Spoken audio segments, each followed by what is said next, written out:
Welcome back to another episode of Harmonious at Lunch, the show that fuels your business success. I'm Brandon Gano, your host and guide through the world of harmonious business growth.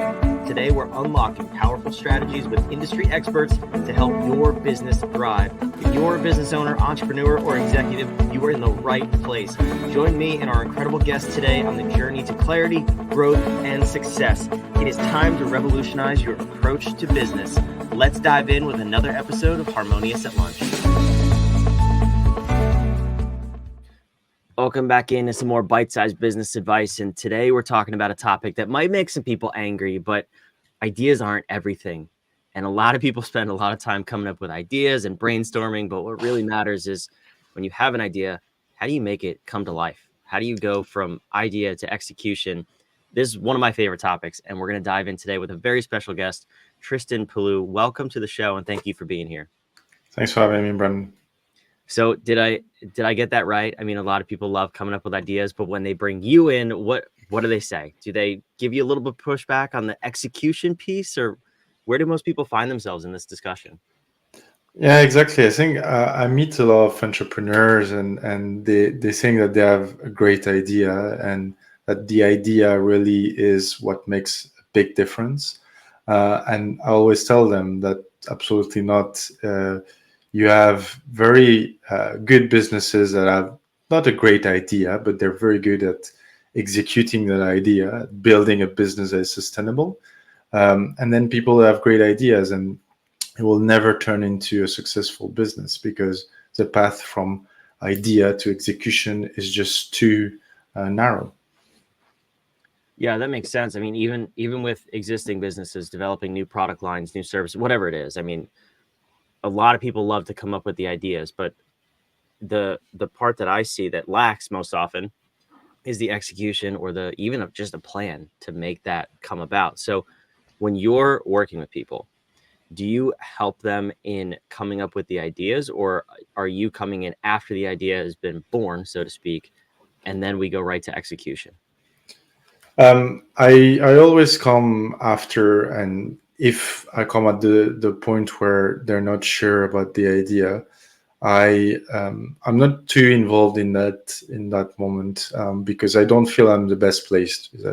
I'm external advisor, external consultant. So I come here. I won't know the business. I won't know as well as someone who has been there or has matured an idea over time. So I come at this moment where I will probe the idea and I will probe the plan. And if there is no plan, then we'll work on a plan.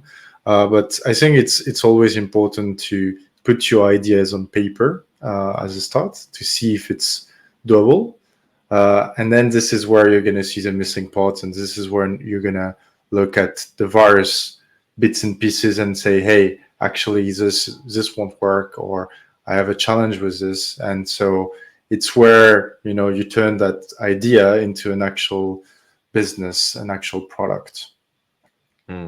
So is there such a thing as a good or bad idea, or is it more of just ideas that get executed or not? I think for me, there are bad ideas in the sense that they're too hard to implement or execute. Remember talking to an entrepreneur and he was like, yeah, I'm going to do vegan meals in airplanes. And I said, fine, but it's going to be very hard to execute. You're going to go in and the airlines are going to say, hey, do X millions of dishes per day. So starting from scratch, and they're going to pay you after. So this kind of bad ideas for me because from the idea to the execution is going to be just too complicated. So a good idea for me is something simple, something that can be developed without a lot of capital. For me, usually it's a good idea that can stand on its 2 feet without a huge amount of external capital. Maybe it's not great to say that, but like if someone says, "Hey, I'm going to build a new AI," fantastic. It's going to require billions. But if you tell me I have this idea, saying this is the first steps, this is how I build my business, I have a clear vision on the execution, this is for me a good idea. Okay. So let's assume we have an idea. We're not going to call it good or bad just yet, but we need help executing it. We need to actually make this thing come about, this new product, this new service. What are some of the things that you do? You said, I know you mentioned before, you kind of try to poke holes in it and put it on paper and see where we're at with this. But what does it take? What does that process look like to go from idea to at least the first testing phase? Hmm.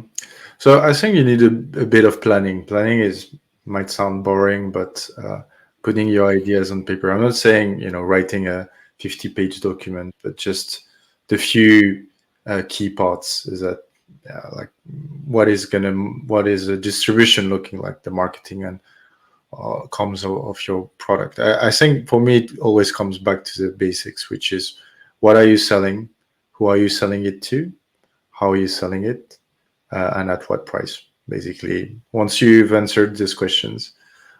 So answer these questions, and then you start to build around it.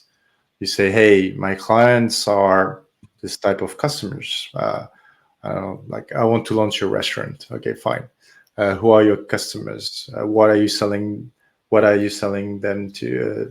So what is your product? What type of food are you going to do? What's the price? Where are you opening your restaurant? So answering a bunch of questions before testing your ideas, and then, as you say, I think quickly enough, you need to go talk to your customers, talk to them, get some feedback, um, before going full on and developing something, or actually, like, that case, opening a restaurant. If you can test your food, do pop-ups, test your food, test what people think of it before signing on a lease.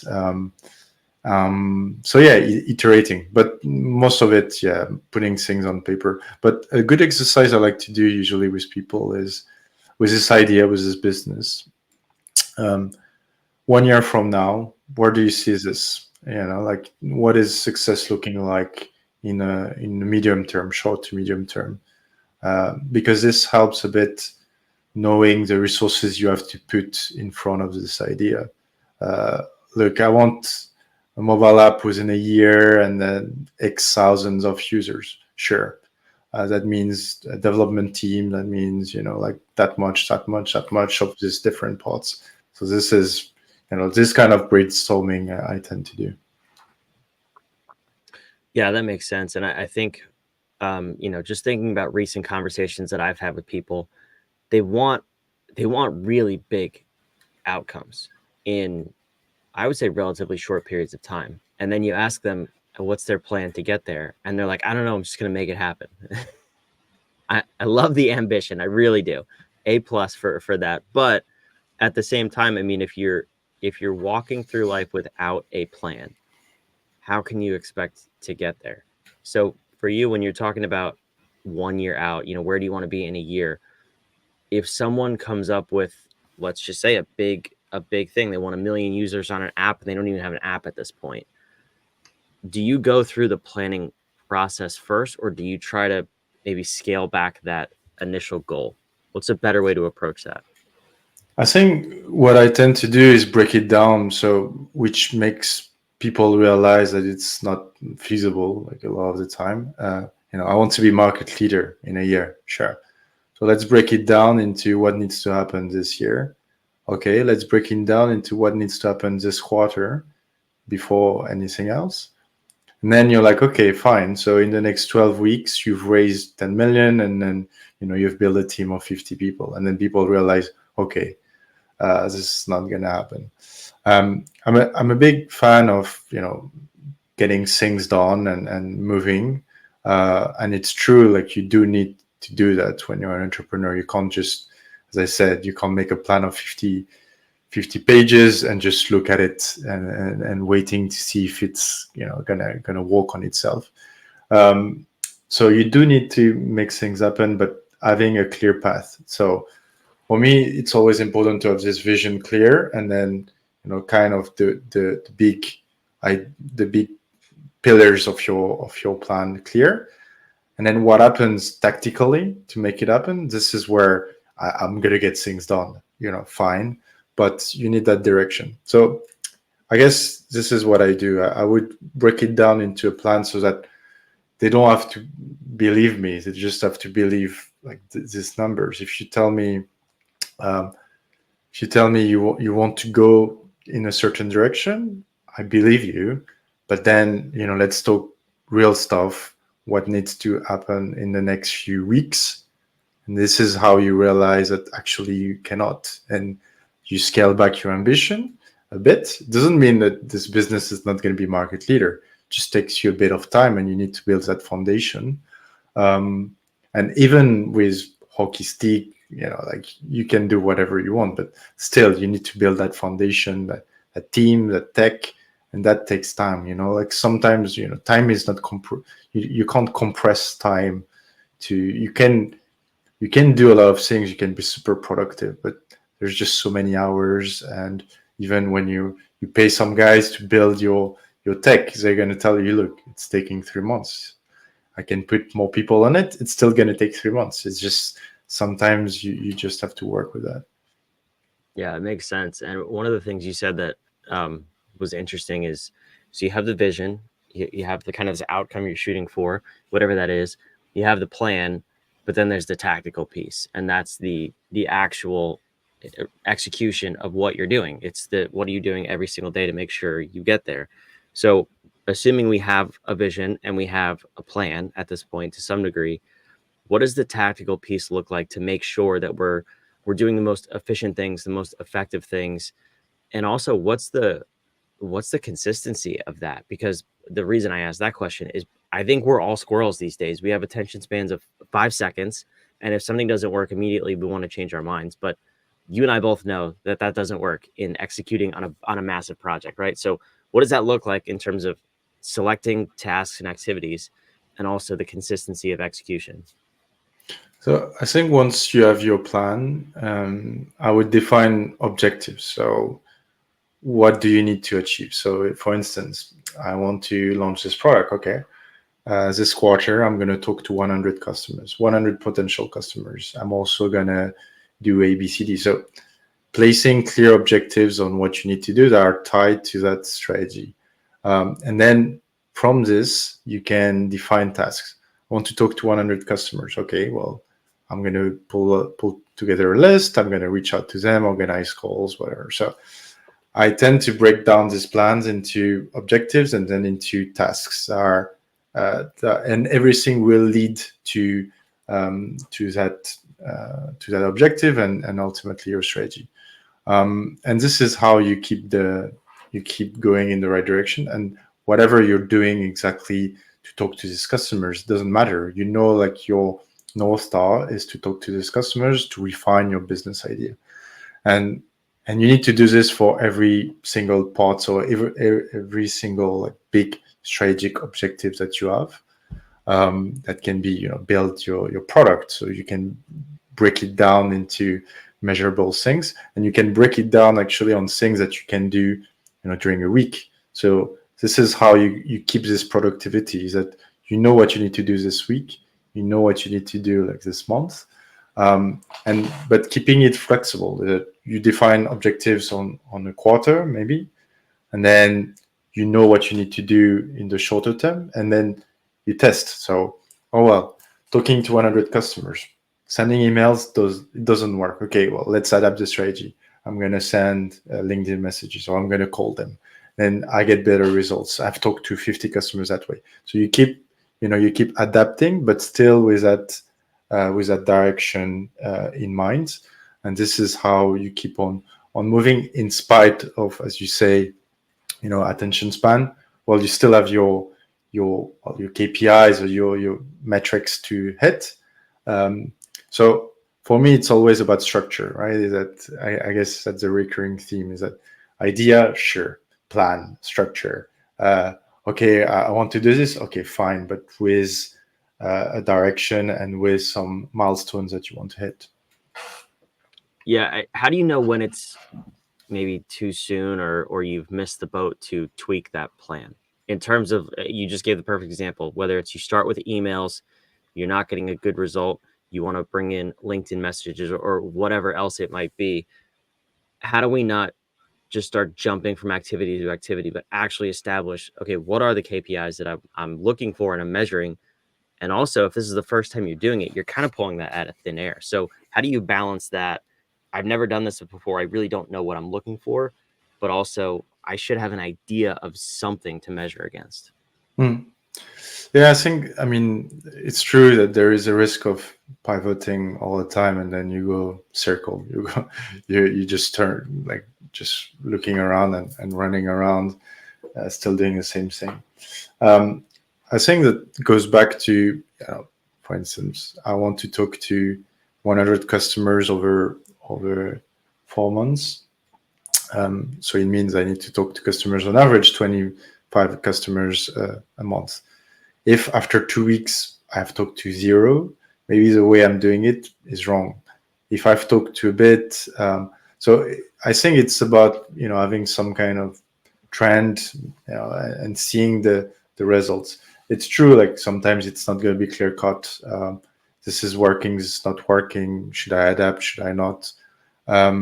That's why also, I mean, I tend to encourage people to talk to mentors, advisors, to talk to as many people as possible, get feedback. Entrepreneurs that have done, that have worked in, that have developed a similar business, they tend to be, open. Even the ones that have failed, this is always a good one. You talk to entrepreneurs that failed in an area and try to see what went wrong. Was it the distribution? Was it the product itself? So to get that feedback, to try to nail, as you say, working on very limited data at first. So it's all experiments. So the most information you can get from people, the best. So, but yeah, it's never easy to know like when to pivot, because there's always this risk that you're not pushing hard enough. You're not, you're taking decisions based on the wrong information. For instance, hey, I'm launching a business and my customers don't want to talk to me, and you're like, yeah, it's normal. You're a new business and no one cares. Or so you need to also. That's why, like, having as many data points as possible to make informed decisions, not just based on I've sent 10 emails and no one answered to me. Yes, that's probably not enough information. And then you back this with, oh, in your industry, on average, you get only like 1% response rate. And then that's how you will then filter, okay, well, that means I need to do at least 100 before I discard this strategy. So always try to get some validation one way or another. That makes sense. I like it. So let's say we go through this whole process. We're now much more comfortable and confident with the plan we have and the execution schedule we have. What's a company look like after implementing this model and using it for, let's say, 12 months? What's the difference in company growth and culture and all these beautiful things that we need?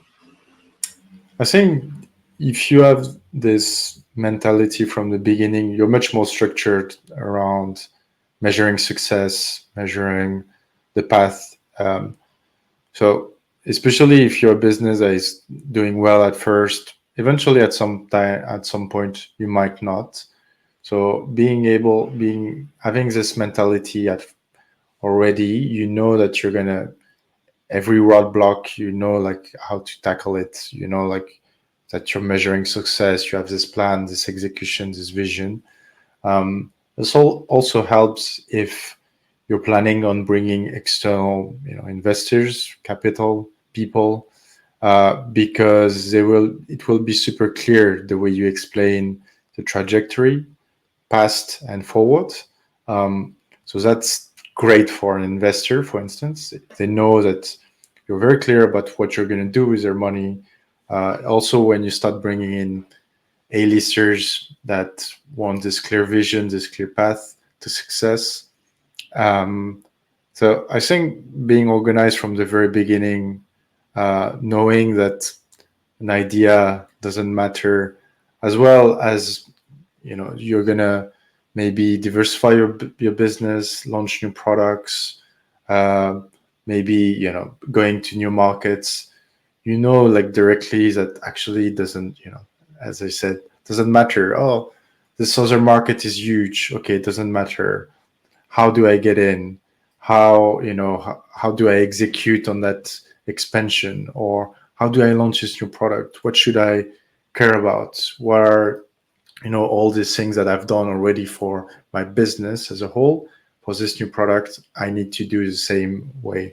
And I think being systematic as you build your business and you continue expanding your business makes a big difference down the line, because you're also much more structured. And I see it as well. If, for instance, you want to sell your business, the fact that it's very well organized, that it's very clear the path forward, makes it much easier, like to sell it. I've seen it, like businesses that do well but are very messy. At the time where I go in to try to organize things in order to sell it, makes it very complicated for everybody, and you need to, um, you know, you need to dress it very nicely, and it takes a long time and a lot of effort on the entrepreneur, on whoever is helping. Whereas you have a business super well organized, super well structured, clear plan, clear execution, then whoever comes in can, it's clear what they're going to do with it. So if you're an entrepreneur and you have this idea that at some point you want to realize the value of realize your capital, sell your business, think about that this business needs to be like well oiled, well organized for someone to come in. Yeah, no, it's great advice. All this is great advice. Operating in this way is going to be just so much better and more organized and structured. The word you said than the chaos that entrepreneurs usually find themselves in. So Tristan, thank you for being here. Where can the listeners learn more about you? So I'm very active on LinkedIn. I also run a small media on fintech called Fintech Review, where I have a newsletter where I talk about innovation, entrepreneurship in fintech, in financial services. So they can definitely find me there. That's awesome. Thank you so much for being here. And for those of you watching and listening, wherever you are, make sure you subscribe. We love putting these episodes out every single day of the week to help you think a little bit differently about your business and hopefully grow it and scale it. And like Tristan said, realize those gains at some point in time and get out of your business. Thanks for being here. We'll see you on tomorrow's episode.